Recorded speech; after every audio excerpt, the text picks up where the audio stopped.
Assalamualaikum warahmatullahi wabarakatuh. Yang terhormat Bapak Amiruddin, Sarjana Pendidikan Islam, Magister Pendidikan Islam, serta teman-teman yang berbahagia.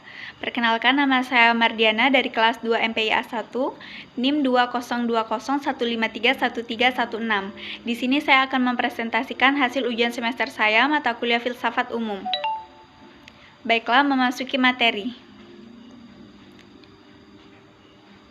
Yang pertama, periodisasi dunia filsafat atau abad filsafat dikelompokkan menjadi 4 periode, mulai dari filsafat abad Yunani kuno sebelum Masehi sampai dengan filsafat abad 21 Masehi.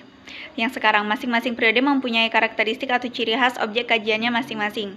Jadi Anda tuliskan dan Anda jelaskan nama atau istilah dari 4 periode tersebut, awal dan akhir dari 4 periode tersebut, ciri khas pusat objek kajian filsafat dari 4 periode tersebut, 3 orang filosof yang hidup dan populer pada masing-masing periode tersebut, serta pemikiran mereka masing-masing. Baiklah, mengawali nama atau istilah dari 4 periode dibagi menjadi 4. Yang pertama zaman Yunani kuno, selanjutnya zaman patristik dan skolastik, yang ketiga zaman modern, yang keempat zaman sekarang. Yang pertama zaman Yunani kuno, 600 sebelum Masehi sampai 400 Masehi. Yang pertama ditandai filsafat prasokrates yang ditandai oleh usaha mencari asal atau asas segala sesuatu. Selanjutnya, puncak zaman Yunani dicapai pada pemikiran filsafat Sokrates, Plato, dan Aristoteles.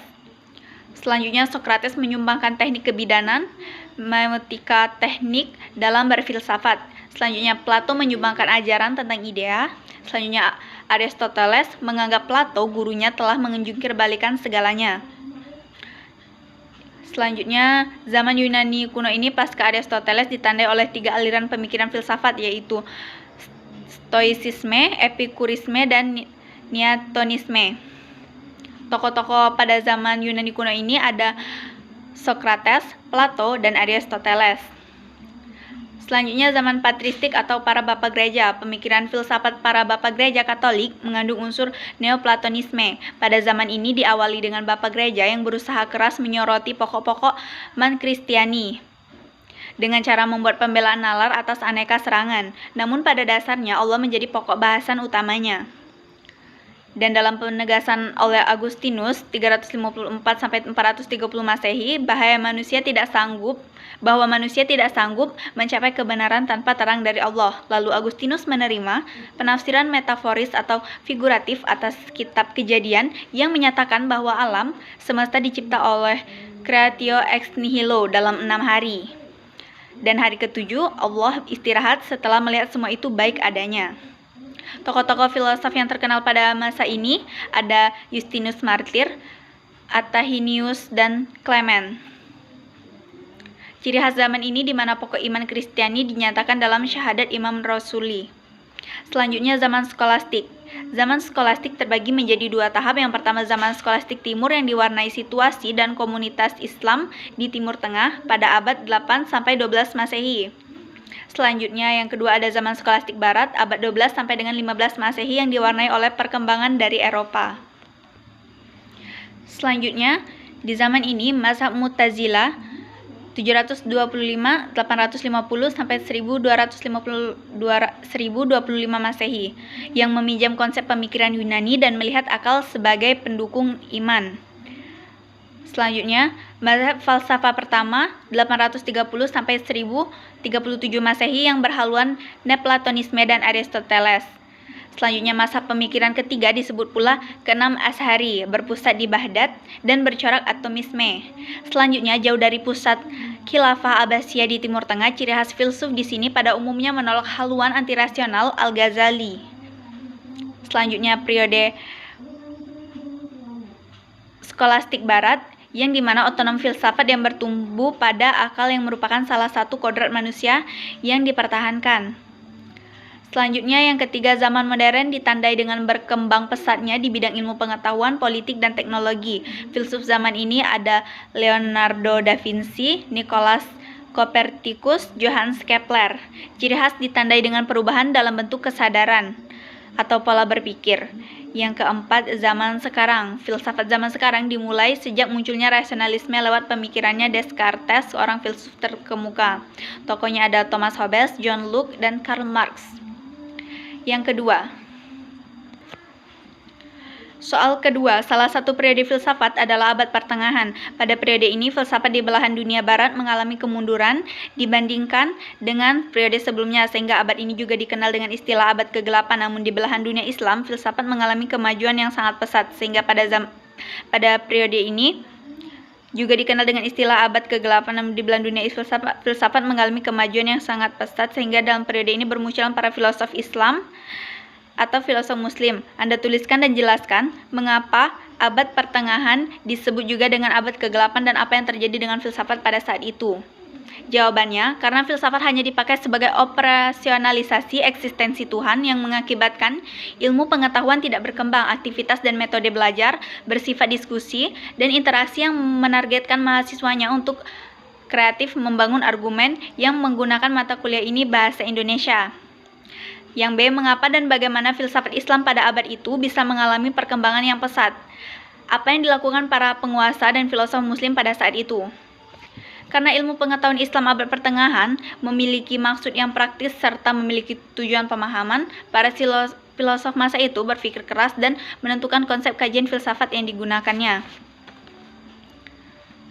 Selanjutnya yang C, 5 filosof muslim yang populer pada abad pertengahan itu serta keahliannya mereka masing-masing. Jawabannya yang pertama ada Abu Nasir Muhammad bin Ali Farah Al-Farabi. Keahliannya sepanjang hidup menciptakan banyak karya dalam ilmu pengetahuan. Yang kedua ada Abdullah Muhammad ibnu Jabir ibnu Sinan Ar-Raqi dan Al-Harani As-Sabi Al-Batani atau Al-Batani. Keahliannya menemukan sejumlah persamaan trigonometri dan pencapaiannya yang terkenal dalam astronomi adalah tentang penentuan tahun matahari. Yang ketiga ada Abu Raihan Al-Biruni. Keahliannya dalam menyumbang kepada bidang matematika, filsafat, dan obat-obatan. Yang keempat ada Ibnu Al-Haytham atau Al-Hazan. Keahliannya sebagai bapak optik dan pencahayaan benda yang menemukan kamera. Selanjutnya yang kelima, Muhammad bin Musa Al-Hawarizmi. Keahliannya sebagai seorang ahli matematika, astronomi, astrologi, dan geografi yang berasal dari Persia. Selanjutnya memasuki soal ketiga. Anda jelaskan secara rasional pandangan atau pendapat Islam tentang filsafat, dibolehkan atau dilarang, sekaligus tuliskan pula dalil atau nasnya yang relevan. Baik, di sini saya akan menjawab. Sebagian orang berpendapat bahwa hukum filsafat adalah haram. Ia beranggapan itu merupakan sesuatu kekafiran. Tidak ada dalam filsafat kecuali kebodohan. Pemutaran kata dan kebingungan berdasar argumen itulah sehingga terdapat beberapa orang yang anti dengan filsafat, yang disebabkan kurangnya pengetahuan dan kurangnya pemahaman tentang hakikat filsafat yang sebenarnya dibenarkan dalam pandangan Islam yang berlandaskan Al-Quran dan Sunnah. Al-Quran bahkan menganjurkan untuk berfilsafat sebagaimana dalam Quran Surah Ar-Rum ayat 8. Awalam yata'furu fi anfusihim wal arda wa ma bainahuma illa bil haqqi wa ja'alim musamma wa inna kasiran minan nasi bil laqai rabbihim lakafirun, yang artinya, dan mengapa mereka tidak memikirkan tentang kejadian diri mereka.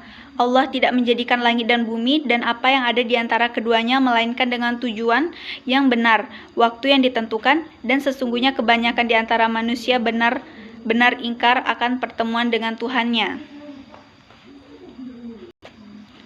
Selanjutnya soal nomor 4. Idealisme dan materialisme adalah dua aliran filsafat yang selalu bertentangan sejak dulu, bahkan sampai sekarang, terutama dalam memutuskan kebenaran realitas. Anda jelaskan konsep kebenaran realitas yang ditawarkan oleh masing-masing aliran filsafat idealisme dan materialisme tersebut, serta tuliskan pula para tokoh masing-masing aliran filsafat tersebut.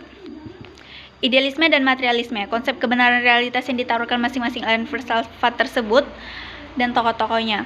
Konsep filsafat materialisme adalah metafisika, realisme, Humanologi, realisme, epistemologi, realisme, asiologi, realisme. Tokohnya ada Demokritus, Julien de Lamettrie,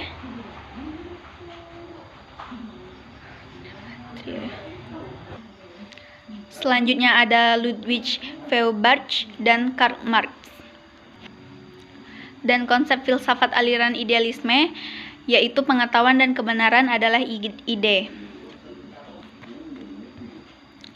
Rasionalisme dan soal nomor 5, rasionalisme dan empirisme adalah dua aliran filsafat yang juga selalu berseberangan ide, gagasan, dan pemikiran. Misalnya mereka berbeda pendapat tentang sumber pengetahuan atau sumber kebenaran. Yang pendapat tentang sumber pengetahuan atau sumber kebenaran yang mencukupi, layak, dan tidak dipercaya, Anda jelaskan pemikiran atau gagasan dua aliran filsafat tersebut berdasarkan masalah di atas. Selanjutnya Anda kritisi ide atau pemikiran kedua aliran tersebut, apa kurang dan apa kelebihannya, serta jangan lupa tuliskan pula para tokoh masing-masing aliran tersebut. Baiklah, pemikiran atau gagasan rasionalisme dan empirisme berdasarkan masalah tersebut. Di sini ada rasionalisme adalah suatu aliran filsafat yang berupaya untuk memperluas metodologi yang dipersepsi dari matematika ke seluruh ilmu pengetahuan, sementara pada kutub lain empirisme berpandangan bahwa sumber pengetahuan adalah pengalaman indrawi, bukan penalaran murni. Kelebihan empirisme yang pertama mengedepankan fakta, yang kedua informasi diperoleh cepat melalui pengalaman indera, yang ketiga empiris berguna dalam pengumpulan data atau bukti awal, yang keempat empiris adalah cara pertama munculnya pengetahuan tertentu. Kekurangan empirisme yang pertama kemampuan indera terbatas, yang kedua kemampuan indera relatif dari pengamat, yang ketiga metode empiris tidak dapat diterapkan dalam semua ilmu, yang keempat pengalaman dan persepsi merupakan dasar kebenaran empirisme, yang kelima empirisme didasarkan kepada pengalaman. Tokoh pada zaman empirisme ini ada David Hume, George Berkeley, dan John Locke. Selanjutnya kelebihan rasionalisme. Yang pertama mampu menyusun sistem keilmuan yang berasal dari manusia. Yang kedua, dengan menalar manusia mampu menjelaskan pemahaman rumit dan abstrak sekaligus. Yang ketiga, kebenaran diperoleh dari sebab-sebab yang menyatakan benar. Yang keempat, rasionalisme memberikan kerangka berpikir yang koheren dan logis. Yang kelima, memberikan sifat pengetahuan ilmiah dan konsisten. Selanjutnya kekurangan rasionalisme ini, yang pertama ada rasionalisme gagal dalam menjelaskan perubahan dan pertambahan pengetahuan manusia. Yang kedua, pengetahuan yang dibangun hanyalah bentuk ide yang tidak dapat dilihat dan diraba. Yang ketiga, kebanyakan orang merasa kesulitan untuk menerapkan konsep rasionalisme. Tokoh-tokoh pada rasionalisme ini yang pertama ada Blaise Pascal, selanjutnya Christian Wolff, René Descartes, Baruch Spinoza, J.W. Leibniz. Baiklah, sekian presentasi ujian semester dari saya. Saya Mardiana, saya akhiri wabillahi taufiq wal hidayah. Wassalamualaikum warahmatullahi wabarakatuh. Terima kasih.